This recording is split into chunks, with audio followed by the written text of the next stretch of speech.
السلام عليكم ورحمة الله وبركاته. إن الحمد لله والصلاة والسلام على من لا نبي بعده. أما بعد فأعوذ بالله من الشيطان الرجيم. بسم الله الرحمن الرحيم. وإذا قرئ القرآن فاستمعوا له وأنصتوا لعلكم ترحمون. صدق الله العظيم وصدق رسوله النبي الكريم. الحمد لله. আল্লাহ সুবহানাহু ওয়া তাআলার অশেষ কৃপা যে মহান আল্লাহ সুবহানাহু ওয়া তাআলা তার এই পবিত্র মহিমান্বিত মাস মাহে শাবানের শেষ দিকে এই দেশবাসীর সামনে আমাকে কিছু দিনই কথা বলার মতো সুযোগ করে দিয়েছেন। সেই জন্য আমি সেই মহিয়ান গরিয়ান সত্তার দরবারে তার দেওয়া জবান দিয়ে আমি শুকরিয়া আদায় করছি, আলহামদুলিল্লাহ। সম্মানিত দেশবাসী, যারা আমার আজকের এই কথাগুলো শুনতেছেন বা আমার এই ভিডিওটা দেখতেছেন, সবাইকেই জানাই আমি আমার অন্তরের অন্তঃস্থল থেকে লাল গোলাপের শুভেচ্ছা। তো আজকে আমি আপনাদের সামনে উপস্থিত হয়েছি এই উম্মতের একটি প্রয়োজনীয় দরদ নিয়ে। আজকের এই উম্মতে মুহাম্মাদি আমরা সব দিক দিয়ে এগিয়ে যাচ্ছি, কিন্তু আল্লাহ সুবহানাহু ওয়া তাআলা আমাদেরকে যে উদ্দেশ্য নিয়ে এই দুনিয়াতে পাঠিয়েছেন সেই উদ্দেশ্য সম্বন্ধে কিন্তু আমরা অনেকেই জানি না। আল্লাহ সুবহানাহু ওয়া তাআলা এই মানুষকে দুনিয়াতে পাঠিয়েছেন শুধুমাত্র তার ইবাদত করবে,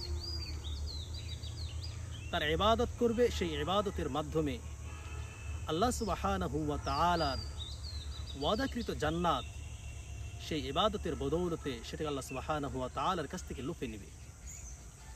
এটাই হচ্ছে আল্লাহ সুবহানাহু ওয়া তাআলার মানুষ সৃষ্টির উদ্দেশ্য। তো মানুষ যে সকল ইবাদত করবে, যেমন নামাজ, রোজা, হজ, যাকাত, কোরআন তেলাওয়াত ইত্যাদি। তো আমরা নামাজ অনেকেই পড়ি, অনেকেই রোজা রাখি, অনেকেই সামর্থ্য থাকলে হজ করি, যাকাত দেই, কুরবানি করি, ইত্যাদি ইত্যাদি ইবাদতে আমরা মশগুল।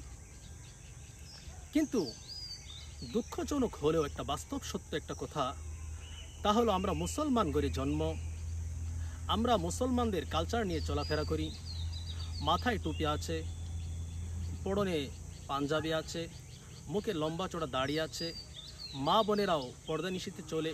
কিন্তু আফসোস আর পরিতাপের বিষয়, আমরা কিন্তু কোরআন তেলাওয়াত করতে জানি না। অথচ এই কোরআন তেলাওয়াত করা প্রত্যেক মুসলমানের উপর ফরজ।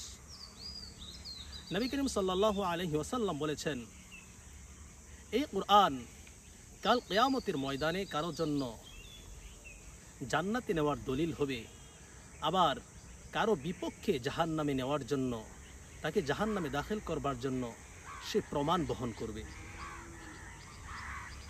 সম্মানিত দেশবাসী, দেখুন আল্লাহ সুবহানাহু ওয়া তাআলা তার কালামে পাকে বলতেছেন, ওয়া ইযা উরি আল কোরআন, যখন কোরআন তেলাওয়াত করা হয়, ফাস্তামিউ লাহু, তখন তোমরা মনোযোগ দিয়ে শোনো, ওয়া আনসিতু, এবং চুপ থাকো, লাআল্লাকুম তুরহামুন, যাতে তোমরা রহমত প্রাপ্ত হতে পারো।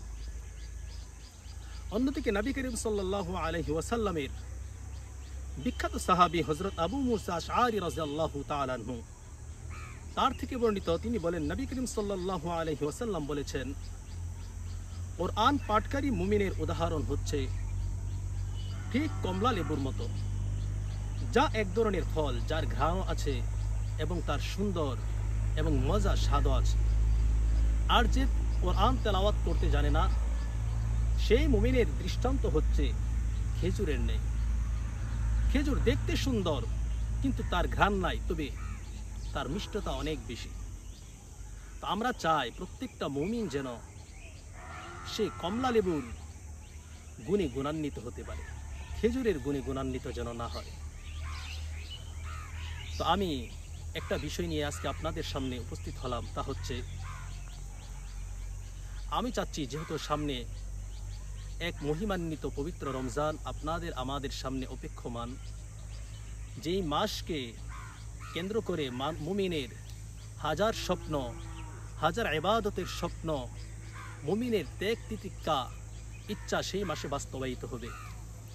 তো আমিও চাচ্ছি সেই মাসে এই উম্মতের দরদ নিয়ে আপনাদেরকে কিছু খেদমত দেওয়ার, তা হচ্ছে কোরআন তেলাওয়াতের খেদমত।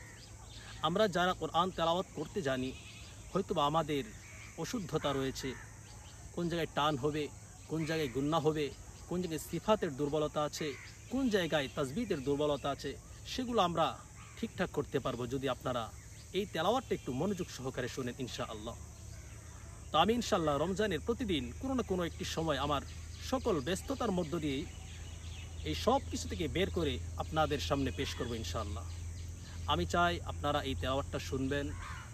হয়তোবা আমার এই তেলাওয়াতের মাধ্যমে যারা এই কোরআন তেলাওয়াত অনেকেই পারেন না, তাদের মনে হয়তোবা একটা আগ্রহ জাগ্রত হতে পারে, আর সেই সবের ভাগিদার হয়তোবা আমিও হতে পারবো।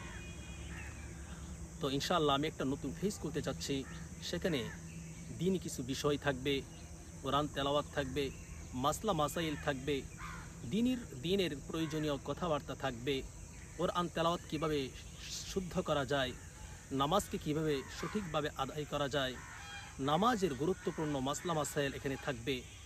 এবং আপনারাও যারা মাসলা মাসাইল বা দিনের অন্যান্য বিষয় সম্পর্কে অবগত নন বা অবগত আছেন কিন্তু সঠিক কোনটা বেঠিক কোনটা সেটা আপনারা সঠিকটা জানতে আগ্রহী বা জানেন না, সেই বিষয়ে আপনারা এখানে কোশ্চেন রাখতে পারেন। ইনশাআল্লাহ এর সঠিক সমাধান দেওয়ার চেষ্টা করব। ওমা তৌফিক ইল্লা বিল্লাহ। আসসালামু আলাইকুম ওয়া রাহমাতুল্লাহি ওয়া বারাকাতুহু।